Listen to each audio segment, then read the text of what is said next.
വെളിപാട് 12:1. സ്വർഗത്തിൽ വലിയ ഒരടയാളം കാണപ്പെട്ടു. സൂര്യനെ ഉടയാടിയാക്കിയ ഒരു സ്ത്രീ. അവളുടെ പാദങ്ങൾക്കടിയിൽ ചന്ദ്രൻ, ശിരസിൽ 12 നക്ഷത്രങ്ങൾ കൊണ്ടുള്ള കിരീടം.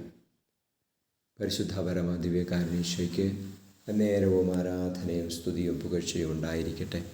Hallelujah, hallelujah, hallelujah. ഈശോയെ, ഞങ്ങളങ്ങയെ സ്തുതിക്കുന്നു, ആരാധിക്കുന്നു. Hallelujah, hallelujah. ഈശോയെ, അങ്ങയുടെ സ്നേഹത്തെ ഓർത്ത് നന്ദി പറയുന്നു. ഈശോയെ, പരിശുദ്ധ കന്യകാമാതാവിനെ ഞങ്ങൾക്ക് സ്വർഗത്തിൽ രാജ്ഞിയായി, അമ്മയായി നൽകിയതിനോർത്ത് നന്ദി പറയുന്നു.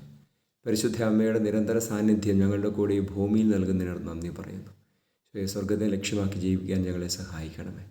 ലോകം മുഴുവൻ്റെ മേലും സ്വാതന്ത്ര്യത്തിൻ്റെ കൃപ നൽകണമേ. ആത്മീയ സ്വാതന്ത്ര്യം.